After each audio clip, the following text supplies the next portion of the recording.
Très content de vous retrouver depuis samedi dernier.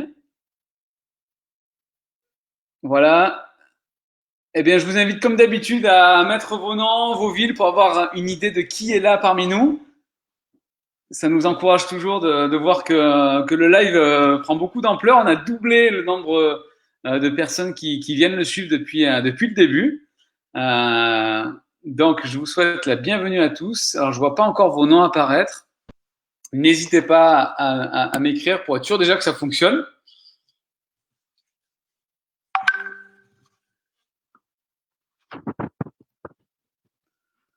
Salut Jean-Yves de Nantes, enchanté. Bonjour Karine. Ça va moyen pour certains. Bon, on va essayer d'apporter un maximum de réponses et on va essayer de parler au plus grand nombre. Vous connaissez tous Christophe Fauré pour ceux qui ont déjà participé au live, qui ont vu son livre. On a beaucoup de chance de l'avoir dans notre équipe pour ramener cette sensibilité sur le sujet du deuil, sans en parler vraiment aussi avec lourdeur. On a envie de parler de ce côté aussi. Il va nous en parler de la restructuration, de cette quatrième étape du deuil. On finira aussi avec ça. Et je crois que Christophe est prêt. Alors, je ne vais pas tarder à l'inviter. Bonjour Méline. Bonjour Thomas. Voilà. Et j'invite de suite Christophe. Il Tadam. est là. Damien, bonjour, bonjour à tout le monde. Là, on voit tous les noms à côté. Sur mon écran, je vois tous les noms qui s'affichent. Donc, il y a plein de gens. Oui, ça fonctionne, Nelly. Tout va bien. Tout va bien. Excellent. Bonjour à tout le monde. Alors, je ne sais pas combien on est, mais la petite famille commence à grandir. Bon, allez, On a- allons-y. super. On va. On a reçu plein de questions, donc on a une demi-heure ensemble. Alors, on va commencer par donc juste pour redonner la règle pour tout le monde, on va répondre à des questions, des vraies questions qu'on a reçues pendant cette semaine, et on essaie de répondre au plus large pour que ça parle au plus de personnes possible. Et la première question nous parle d'un sujet dont vous avez tous entendu parler et qui commence un peu à être pesant, qui est le confinement et en particulier le déconfinement. Et c'est Caroline qui nous demande est-ce que le processus d'aller-retour dans la traversée du deuil est parasité ou pas par le contexte du coronavirus? OK. Alors, il y a vraiment deux choses. Il faut bien comprendre que le processus de deuil, c'est un processus naturel. Et que, quand je répète 1000 fois, ça fait 1000 fois que je le dis, mais ça fait rien, je le dis encore, quand vous vous coupez, que vous soyez en confinement ou pas en confinement, votre peau elle va cicatriser. Donc, le processus naturel de cicatrisation, tant physique que psychique, que représente le deuil, lui n'est pas impacté par l'environnement. Ça donc, on peut être rassuré, le vécu du deuil, il est presque indépendant le processus de deuil, il est indépendant des circonstances. Là, c'est une première chose. Mais il y a comment on accompagne cette cicatrisation et ça dépend du contexte, ça dépend de l'environnement. Donc c'est vrai que le confinement avait créé beaucoup d'isolement, beaucoup de solitude parfois pour confronter à cette peine-là, avec une difficulté être avec ses proches et tout, être dans un contact, être serré dans les bras, à partager son affection, son amour. Donc c'est vrai que là, il y a quelque chose qui a pu être plus difficile. Avec le déconfinement, ça va devenir plus facile d'une certaine manière. On va peut-être plus se voir, peut-être plus aller un peu plus facilement. On va voir comment ça va se passer à l'hôpital. Mais fondamentalement, avec le déconfinement, on retrouve des circonstances, je dirais, je mets des guillemets, hein, un petit peu plus normales pour accompagner le deuil. Mais j'insiste fortement, le processus, il n'est pas altéré par confinement ou déconfinement. C'est comment on prend soin des uns des autres par la proximité, par l'échange qui peut être différent par rapport aux deux circonstances. D'accord. OK? Merci pour ça. On a une deuxième question ce soir sur l'idée de la normalité. Alors c'est assez courant de se poser la question, Ouais. de se placer par rapport aux autres. Oui, tout à fait, Euh, ouais. alors c'est une question de Valérie. Merci de l'avoir posée, Valérie. Euh, Alors Valérie, elle a perdu son petit frère il y a 1 an d'un suicide. C'était très Décide. difficile pour elle et parfois elle a l'impression qu'elle va se réveiller, qu'elle va paniquer et qu'elle va d'un coup se rendre compte que plus jamais elle le reverra. Ouais. Au bout d'1 an, après beaucoup de souffrance, elle demande si c'est normal et si elle se pose la question et si je n'avais jamais vraiment réalisé. Ok. Qu'est-ce qui se passe Alors, si le jour où je réalise? Ouais. c'est Sylvie, n'est-ce pas? C'est Sylvie. C'est Valérie. Pardon, Valérie. Valérie, là, c'est quand il s'agit d'une mort brutale, un suicide, une mort non attendue, qui survient brutalement, il faut comprendre cette difficulté à intégrer la réalité de ce décès comme en fait la marque d'un mécanisme naturel de protection psychique. En fait, c'est pas, on comprend bien là que le processus de deuil n'est pas un processus qui est décidé par la volonté. En fait, notre cerveau, il est extrêmement bien équipés pour progressivement qu'on intègre cette réalité. Ça veut dire que dans les décès traumatiques, quand on n'a pas accompagné la personne, par exemple, il est très fréquent que pendant même 10 mois, voire 12 mois, on sait à un niveau consciemment que la personne est décédée, on le sait, mais on ne le sait pas viscéralement. Au fond de soi, il y a une partie, comme si une partie de soi n'était pas encore au courant que la personne est décédée, et on peut craindre que, mais quand je vais prendre vraiment conscience, je vais m'effondrer. La réponse, elle est non. On ne va pas s'effondrer parce que progressivement, ces mécanismes de protection qui mettent à distance la trop grande intensité de la douleur, elles s'émoussent progressivement. C'est-à-dire que le conscient, elle fait en sorte que l'inconscient fait en sorte que progressivement, cette réalité commence à s'intégrer. C'est pour ça qu'il y a un temps très long quand il y a un décès brutal, mais ceci est normal. Il faut rassurer Nathalie, il n'y aura absolument pas d'effondrement brutal. La prise de conscience va venir par bribes comme ça, mais on est protégé. Comprenez bien, le processus de deuil, c'est un processus psychique protecteur. C'est quelque chose qui est intrinsèque à notre être, à notre esprit, pour nous protéger face à la violence de l'événement, de la perte de quelqu'un qu'on proche. Donc, il y a un niveau élevé de confiance qu'on peut faire par rapport à ça. C'est si on a besoin, enfin si le processus de deuil a besoin de donner tout doucement l'information pour qu'on chemine vers l'information progressivement, ça veut dire que c'est ça dont on a besoin. Ça ne veut pas dire qu'on nie le décès. On le sait à un niveau de soi, mais comme je disais tout à l'heure, tout en soi n'est pas encore au courant et ça va un peu être comme un buvard, comme capillarité. Progressivement, cette nouvelle va s'intégrer à nous à un rythme que l'on peut tolérer. Et donc, il y a une confiance fondamentale à faire et c'est normal ce qui se passe. Il ne va pas y avoir une explosion après, mais c'est vrai que plus on va entrer dans la conscience de ce décès, dans la conscience de cette pensée que oui, c'est vrai, je reconnais, il ne va plus revenir. Mais c'est progressivement ça. C'est non, c'est pas possible, il va revenir, puis tout doucement, c'est non, il revient pas, il va Hmm. plus revenir. Maintenant, je sais qu'il ne revient plus. Et ça peut mettre 1 an et demi, parfois même 2 ans, sans que ce soit anormal. On Hmm. ne nie pas le décès, mais on est là en train d'expérimenter un mécanisme de protection naturelle du deuil. C'est Hmm. clair ça? C'est Euh, important, ouais. on a pas mal de commentaires sur ce sujet-là, sur les suicides et aussi ce dont tu parles. Il y a Nathalie qui nous parle elle dit qu'elle a une question un peu morbide. Attends, je vois Hélène qui dit comment les bons souvenirs vont revenir. Les bons Oui. souvenirs reviennent, je vous le promets, mais des fois, il y a un tel cumul d'images qui sont un peu traumatiques, d'images de la fin de vie ou de l'accident, choses comme ça, que ça occupe l'espace psychique. Je vous promets que progressivement, tout doucement, il y a réémergence des souvenirs heureux. Pas forcément dans les premiers mois, ça peut mettre parfois jusqu'à 1 an à ce que tout doucement, il y a réémergence des souvenirs heureux. Mais on se rend compte de façon universelle que progressivement, ils reviennent. Rassurez-vous, même si c'est un peu différé dans le temps et que vous avez l'impression qu'il ne reste que des souvenirs traumatiques ou négatifs qui vont rester de la personne que vous avez perdue, eh bien non, vous allez vous rendre compte que ça va revenir, même si ça met un petit peu de temps. Soyez rassurés là-dessus. Mm.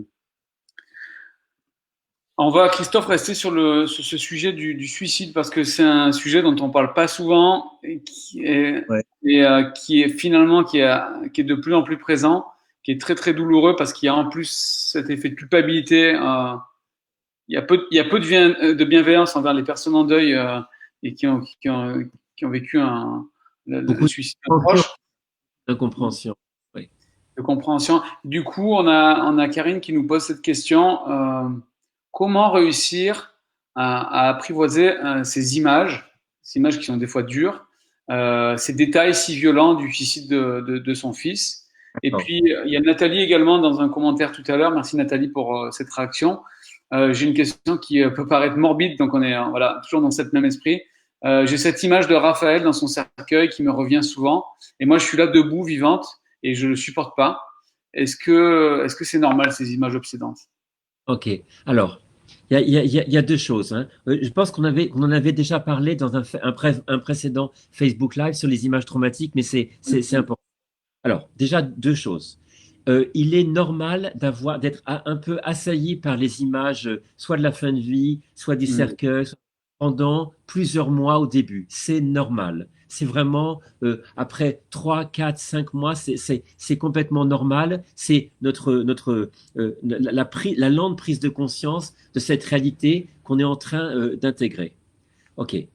Quand il y a, très souvent, quand il y a un décès traumatique, comme par exemple un suicide, on se rend Mm. compte, en fait, il peut, comme on en avait déjà parlé lors d'un live, qu'il Mm. y ait des empreintes traumatiques, post-traumatiques, qui persistent dans l'esprit. Ça veut dire que notre cerveau a, comment dire, s'est figé, s'est buggé sur certaines images tellement traumatiques que notre cerveau n'a pas pu les intégrer, n'a pas pu les digérer.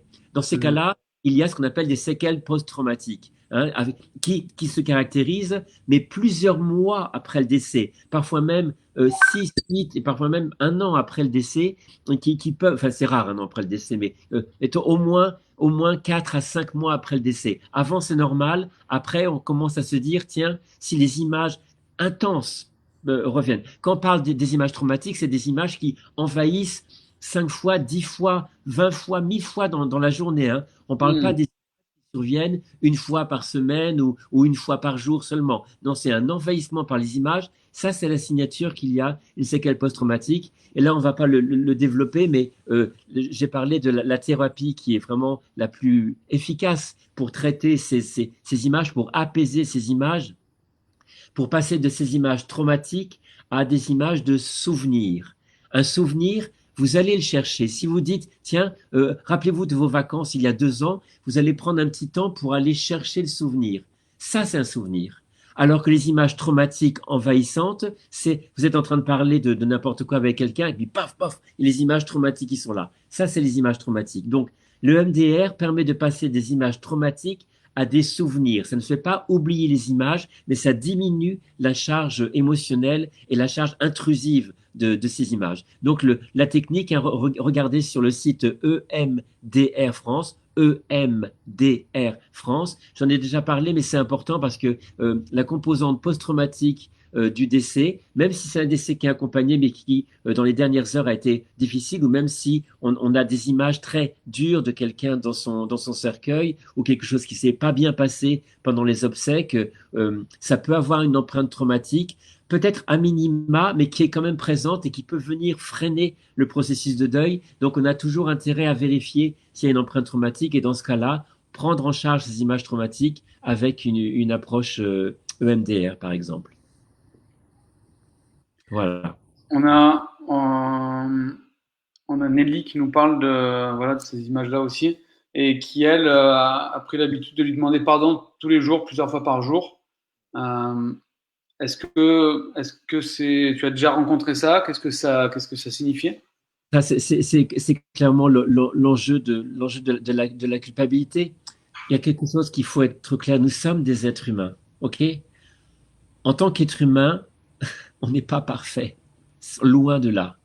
La personne qu'on aime, même si on l'aime de tout son cœur, elle n'était pas parfaite. Ok? Donc la relation qu'on a créée entre les deux, elle n'était pas parfaite.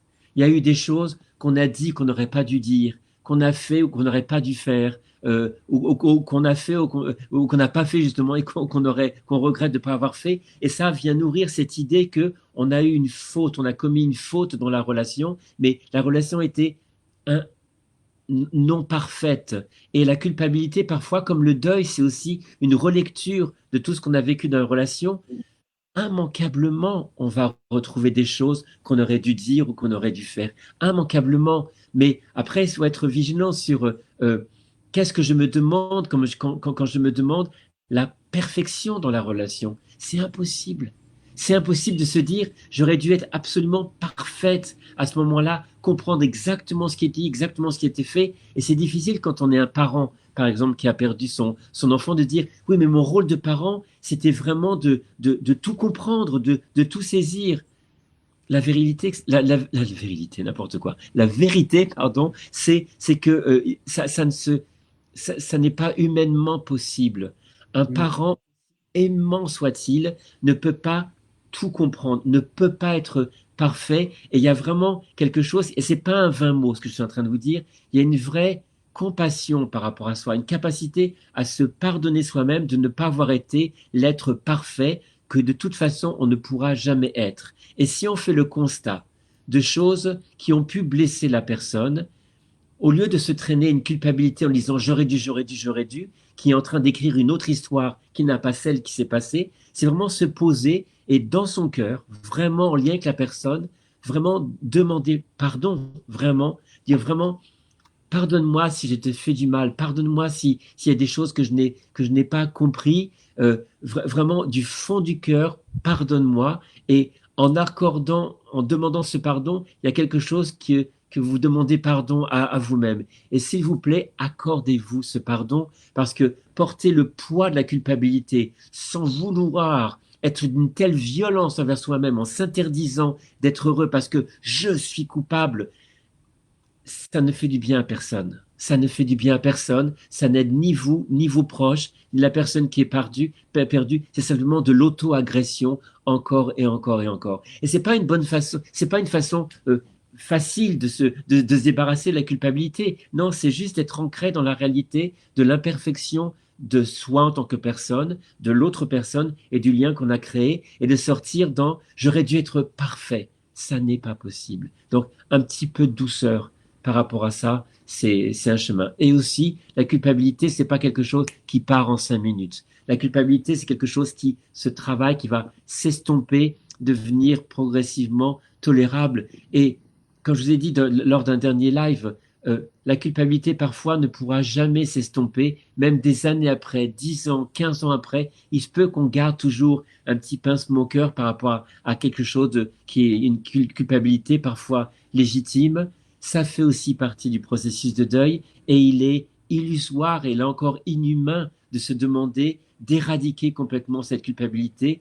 Elle est là, elle fait partie de la relation, elle fait partie de ce qu'on a vécu avec la personne et c'est tout le chemin d'apprivoiser cette culpabilité pour qu'elle ne vienne pas prendre le contrôle de notre vie. Je pense que c'est que la personne qu'on a perdue ne voudrait pas cela. Elle voudrait pas que en son nom on gâche son existence. Elle voudrait pas que en son nom on se punisse et on s'interdise d'être heureux. Tout ça parce qu'on a eu une parole malheureuse ou un comportement qui a pu le blesser. Voilà. Il y aurait plein de choses à dire sur la culpabilité, mais c'est vraiment. Il faut être vigilant aussi comment on se punit parfois de façon très subtile quand on se dit coupable et que d'une certaine manière, comment dire, on tient à sa culpabilité parce que cette culpabilité, on tient à cette punition et posez-vous la question, mais pourquoi je tiens si fort à cette volonté de me punir, de se dire je suis coupable, mesurez la violence qu'il y a derrière ça à cause, personne vous demande cette violence-là. Il n'y a que vous qui vous l'imposez et il y a vraiment à prendre en compte, mais quel sens, pourquoi je reste autant accroché à la violence de cette culpabilité qui détruit ma vie en me disant, oui, mais il est mort, j'ai pas le droit d'exister, j'ai pas le droit. Si vous avez le droit, vous avez le droit de continuer à exister.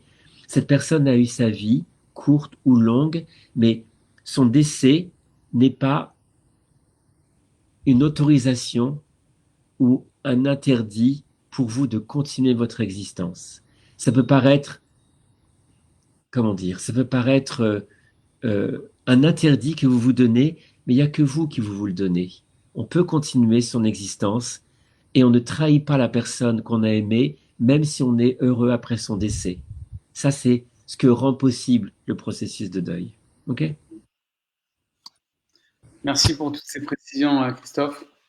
On va changer de registre. On va parler d'un sujet qui est pas évident parce que on peut paraître un peu fou quand on l'aborde. On a l'impression qu'il peut parler de foi, de religion ou pas. Mais on se lance parce que c'est un sujet qui revient souvent. Et Christophe, Mhm. on a une personne, donc Nathalie, qui nous pose cette question. Comment un être que nous avons perdu peut envoyer des signes, si ça existe? D'accord. D'autres nous parlent de phénomènes dans leur radio, d'autres de lumière. Qu'est-ce que c'est tout ça? On parle de VSCD. OK, alors ça, c'est vraiment hyper important d'en parler parce que c'est très, très fréquent, extrêmement fréquent. Alors,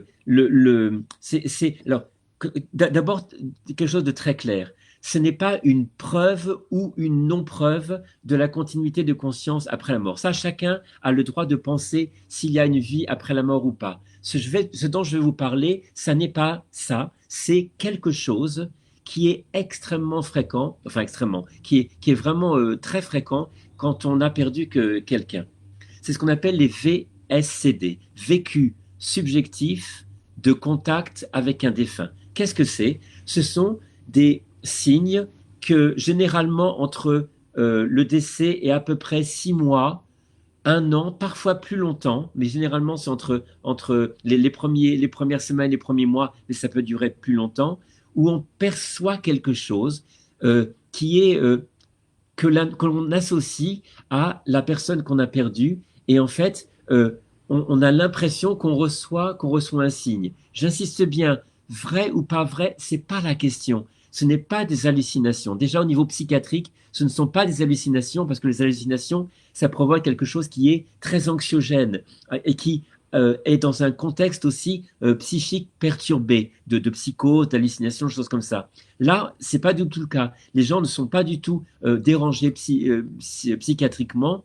Et en fait, les effets des VSCD, c'est la plupart du temps, dans l'immense majorité des cas, Hmm. favorables, positifs. Il y a 3 types et ça, c'est étudié vraiment, hein, tant aux États-Unis, dans les pays anglo-saxons, qu'un petit peu dans les pays francophones. Hmm. Il y a des signes qui sont soit des perceptions sensorielles, on peut voir une partie on voit la personne, mais oui, ça peut arriver, sentir la personne, une chaleur, une présence, parfois entendre, parfois sentir son parfum.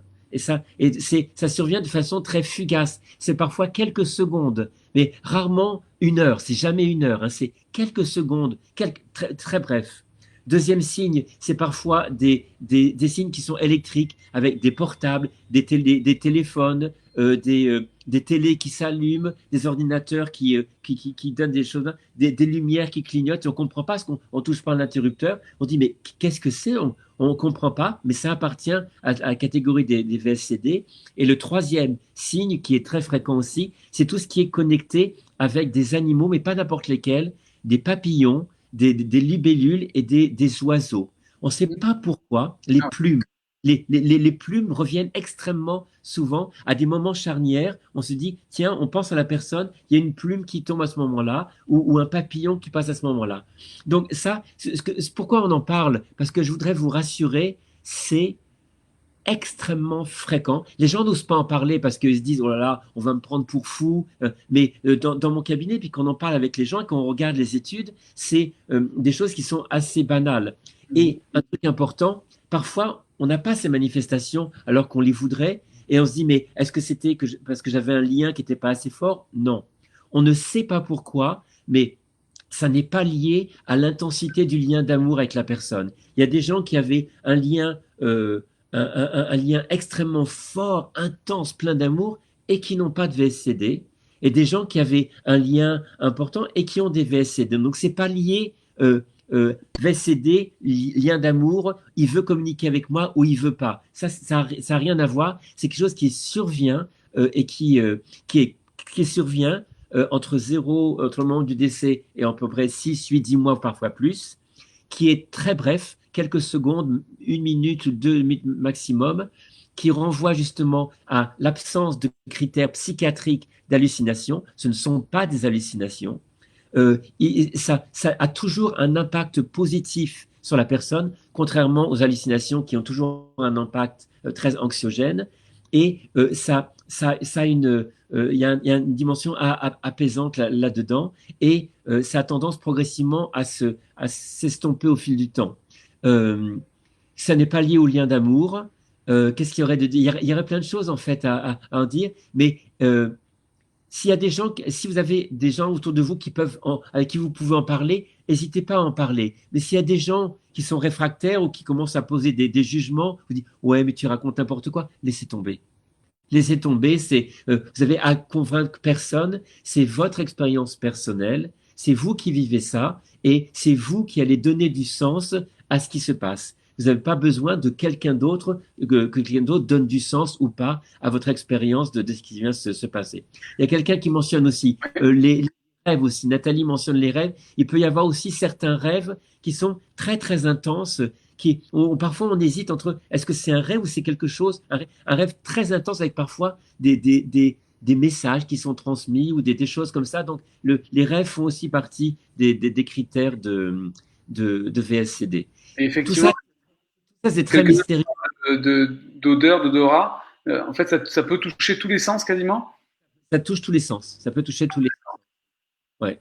On Donc, a beaucoup de témoignages, apparemment, ça vous parle. C'est des choses qui. ça réagit parce qu'on n'ose pas en parler. Et alors que pour moi, c'est une évidence. Vous ne pourriez pas imaginer le nombre de personnes que j'accompagne qui me parlent spontanément de VSCD parce que je leur demande tout simplement, est-ce que vous avez parfois des signes? Et j'en dis pas plus. Et là, arrive presque tout le temps, enfin, s'ils ont eu des VSCD, bien sûr, presque tout le temps, ces trois signes, perception, électricité ou animaux, de façon récurrente. Donc, à un moment donné, on se dit, c'est anti-scientifique on dirait, mais moi je suis cartésien, je n'y crois pas. Non, être cartésien, c'est nier les centaines de milliers de témoignages de ce type-là qui disent il y a quelque chose, on ne sait pas encore la nature de ce quelque chose, mais il y a quelque chose qui se manifeste, continuité ou pas de la conscience après le décès, on ne sait pas, mais en tout cas, ça fait partie du processus de deuil. Soyez rassurés là-dessus. Une réalité. Et est-ce que Christophe, et on finira sur ce point qui est un peu spécial, mais qui parle à beaucoup de monde, pourquoi ça nous fait tant de bien d'avoir ces souvenirs, ces images? Est-ce qu'on arrive à comprendre pourquoi? De quoi? De VSCD? Exactement, oui. De- de- euh, bah, euh, ça, alors, pour les gens qui le ressentent, je leur demande toujours, pour vous, qu'est-ce que ça veut dire? Parce qu'au bout du compte, ce qui compte, c'est le sens que la personne attribue à ces VSCD. Et beaucoup de gens me disent, tiens, je voudrais croire, ou alors je crois, que c'est une manifestation de la personne décédée et qui, en fait, il y a une continuité de la conscience. Et donc, si on se met dans ce cadre-là, que la personne dit, pour moi, c'est une preuve, pour moi, hein, que c'est une preuve que la continuité de la conscience, ça veut dire que c'est rassurant parce qu'on se dit, le lien n'est pas rompu. Il y a quelque chose du lien qui est préservé entre moi vivant sur cette terre et toi parti dans une autre dimension. Et d'une manière ou d'une autre, tu arrives un petit peu à entrer en contact avec moi, peut-être pendant un temps, peut-être pendant un autre temps, parce que peut-être tu vas changer de plan, changer de dimension, je ne sais pas, mais en tout cas, c'est quelque chose qui dit, tiens, le lien n'est pas interrompu, et ça laisse supposer derrière, après, mais peut-être qu'un jour, s'il y a quelque chose après, ben, je vais te retrouver, quand moi-même, ma propre vie sera terminée.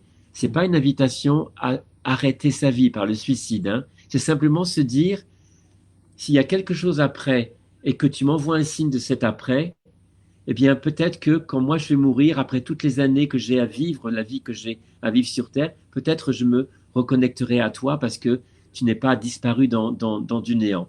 Ça, c'est ce que me disent les personnes et je l'accueille comme ça. Après, chacun croit ce qui se passe après. C'est pas une question de religion, c'est pas une question de spiritualité, c'est une question de constat qui est fait de façon récurrente. C'est ça le point important. Ça réagit, hein. Oh là là, ça. Eh ben oui, parce que on peut vraiment passer pour des fous quand on décrit ce genre de Oui, situation. oui. Alors que non, et vous savez, la grande phrase que j'entends, c'est parfois des hommes ou des femmes qui sont des ingénieurs, des avocats ou des scientifiques. Ils commencent, ils disent, je suis très cartésien, mais, puis après, ils commencent à raconter une VSCD qui est complètement, complètement hors de leur champ de pensée, mais ils décrivent en disant, mais c'est tellement fort, c'est tellement intense l'effet que ça a sur moi, que je ne peux pas considérer ça comme quelque chose qui est juste une production de mon esprit. Mm. Et il y a parfois des fortes convictions par rapport à ça, mais ça appartient à la personne. Ça, vraiment, ça appartient à la personne. Et personne n'a le droit de vous dire, tu dérailles. C'est votre expérience et personne n'a le droit de la juger. Mm. OK? Merci pour ça. Et je crois que c'est une invitation aussi. On a envie de vous poser la question. Est-ce que ça vous intéresse qu'on aborde ce sujet aussi de l'après, même si on n'a pas les solutions, hein, bien sûr, on n'a pas la vérité, mais peut-être de voir comment certaines foi l'abordent chez les chrétiens, chez les bouddhistes, chez les musulmans, chez d'autres. Ça peut être un sujet d'un live. Je ne sais pas si ça vous parle. Peut-être avoir quelques réactions. Oui, je suis d'accord. Oui, oui, ça réagit.